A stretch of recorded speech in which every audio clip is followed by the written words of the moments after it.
Si los automóviles son cada vez más rápidos, ¿por qué los aviones comerciales siguen volando prácticamente a la misma velocidad que hace 50 años? De hecho, la mayoría de los aviones de pasajeros modernos vuelan entre 850 y 950 km por hora. Y lo más extraño es que podrían volar más rápido, mucho más rápido. Entonces, ¿por qué no lo hacen? A simple vista, pasar de 900 a 1000 km por hora no parece gran cosa. Es apenas un aumento de unos 100 km por hora. Pero en aviación, esos últimos kilómetros son los más difíciles de conseguir. Porque cuando un avión se acerca a la velocidad del sonido, empieza a entrar en una zona conocida como régimen transónico. Y aquí es donde comienzan los problemas. La velocidad del sonido cambia según la temperatura y la altitud, pero a la altura donde vuelan los aviones comerciales suele rondar los 1060 km por hora. Eso significa que un avión que viaja a 900 o 950 km por hora ya está muy cerca de ese límite. Y aunque el avión completo todavía no haya alcanzado la velocidad del sonido, algunas partes del flujo de aire que pasan sobre las alas sí pueden hacerlo. Cuando eso ocurre, aparecen ondas de choque, pequeñas barreras invisibles que alteran el comportamiento del aire. El resultado es más resistencia, más vibraciones, más consumo de combustible y mayores esfuerzos estructurales. Es como intentar correr dentro del agua. Cada kilómetro adicional cuesta muchísimo más esfuerzo que el anterior. Por eso un avión puede aumentar fácilmente de 700 a 800 km por hora. Pero pasar de 900 a 1000 km por hora es otra historia completamente diferente. Ahora viene una de las razones más importantes: el combustible. Las aerolíneas viven obsesionadas con el combustible y tienen motivos para hacerlo. Para muchas compañías, representa entre el 20 y el 30% de todos sus costos operativos. En algunos años, incluso ha llegado a superar el 35%. Un Boeing 777 puede consumir alrededor de 6 a 8 toneladas de combustible por hora. Un Airbus A350 puede consumir unas 5 a 6 toneladas por hora. Y un Boeing 737 puede quemar aproximadamente 2,5 toneladas por hora durante el crucero. Eso significa que cualquier pequeño aumento en el consumo termina costando millones de dólares al año. Y aquí está el problema: la resistencia aerodinámica no aumenta de forma proporcional a la velocidad. Aumenta mucho más rápido. En términos simples, para obtener un pequeño incremento de velocidad se necesita una cantidad desproporcionada de energía. Por ejemplo, aumentar la velocidad de crucero en apenas un 10% puede requerir mucho más de un 10% adicional de combustible. Y para una aerolínea eso no tiene sentido, porque el pasajero apenas notará la diferencia. Supongamos un vuelo de 8 horas. Incluso si el avión pudiera reducir el viaje en 30 o 40 minutos, el gasto adicional de combustible podría ser enorme. Y eso se traduce en boletos más caros. Las aerolíneas descubrieron hace décadas que existe un punto ideal, un equilibrio entre velocidad y eficiencia. Y, curiosamente, ese punto suele encontrarse muy cerca de los 900 km por hora. Si observamos los aviones modernos, veremos algo interesante. El 737 suele volar cerca de Mach 0,78. El A320 alrededor de Mach 0,78 o 0,79. El 787 cerca de Mach 0,85. El A350 alrededor de Mach 0,85. Y el gigantesco Airbus A380 aproximadamente Mach 0,85. Parece demasiada coincidencia, pero no lo es. Los fabricantes llevan décadas buscando la velocidad perfecta. Y después de miles de horas de pruebas, simulaciones y vuelos reales, prácticamente todos llegaron a la misma conclusión. La zona más eficiente está entre Mach 0,78 y Mach 0,85. Traducido a kilómetros por hora, eso equivale aproximadamente a entre 830 y 950 kilómetros por hora. Por eso tantos aviones diferentes terminan viajando a velocidades tan parecidas.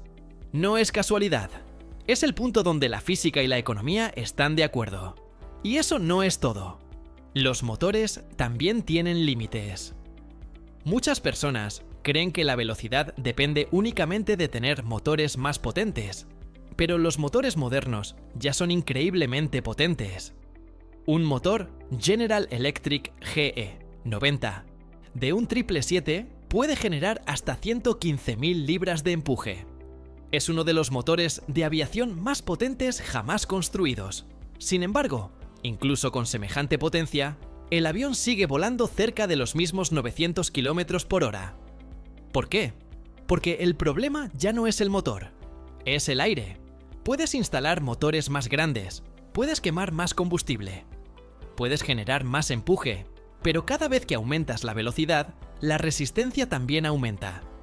Y llega un momento donde el costo adicional simplemente deja de valer la pena. Es como empujar un automóvil contra un huracán. Cada metro adicional requiere mucho más esfuerzo que el anterior.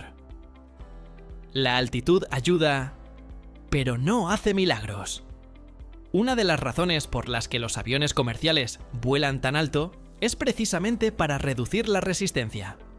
A unos 35.000 pies de altura, el aire es mucho más delgado, y eso facilita avanzar.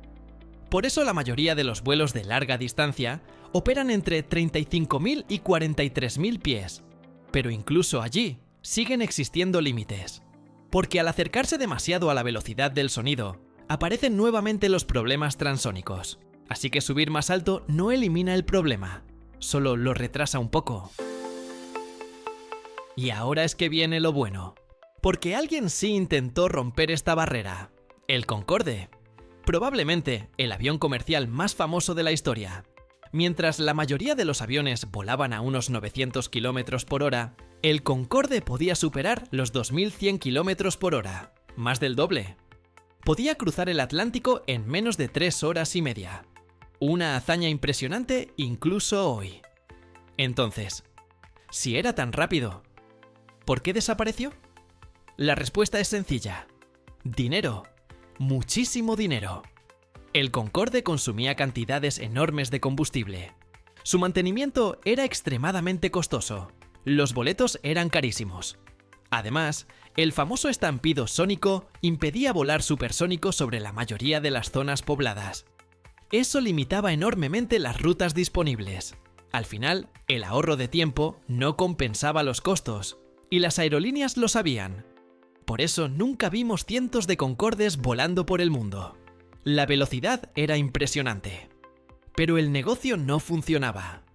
Imaginemos dos vuelos entre Nueva York y Londres, uno en un avión moderno como un Boeing 787, otro en el Concorde. El Concorde podía llegar varias horas antes, pero también consumía varias veces más combustible por pasajero y podía transportar menos personas. Mientras el 787 lleva más de 250 pasajeros con gran eficiencia, el Concorde transportaba poco más de 100. Desde el punto de vista económico, la diferencia era enorme. Y eso ayuda a entender por qué los aviones modernos priorizan eficiencia antes que velocidad. Existe otro aspecto importante: la seguridad. Cuando un avión vuela más rápido, las cargas estructurales aumentan. Las temperaturas también aumentan. Los materiales sufren más estrés. Los márgenes de error se reducen. Y todo debe diseñarse para soportar condiciones mucho más exigentes. Eso significa estructuras más complejas, más peso, más mantenimiento y más costos. Las aerolíneas prefieren operar dentro de un rango donde el avión pueda funcionar durante décadas con altos niveles de confiabilidad. No es casualidad que algunos Boeing 737 y Airbus A320 hayan acumulado más de 100.000 horas de vuelo. Esa durabilidad tiene un enorme valor económico. Pero, ¿y los aviones militares? Estos juegan otra liga. Los militares sí pueden volar mucho más rápido. Un F-16 puede superar Mach 2. Un F-15 también. Y algunos interceptores históricos fueron incluso más rápidos. Pero los militares tienen objetivos completamente diferentes. No buscan ahorrar combustible. Tampoco venden boletos. No intentan maximizar ganancias. Su misión es obtener ventaja táctica. Por eso aceptan costos que serían impensables para una aerolínea comercial. Un caza puede consumir combustible a un ritmo brutal, utilizando postcombustión, pero eso es aceptable en una misión militar. Para una aerolínea sería una pesadilla financiera. ¿Y por qué todos terminan volando casi igual? Hay algo curioso cuando observamos los aviones comerciales modernos.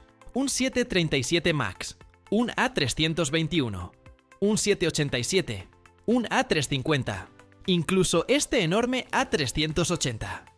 Todos fueron diseñados en épocas diferentes. Todos utilizan tecnologías distintas. Y todos tienen tamaños completamente diferentes. Sin embargo, cuando alcanzan la altitud de crucero, la mayoría termina volando entre 850 y 950 km por hora. A simple vista parece una coincidencia, pero no lo es. Si vuela más lento, tarda demasiado. Si vuela más rápido, el consumo comienza a dispararse. Y eso no es todo. En la aviación siempre hay algo nuevo que aprender, como este video que te muestro en pantalla. Entra a verlo para que no te lo cuenten, para que aprenda más curiosidades de la aviación.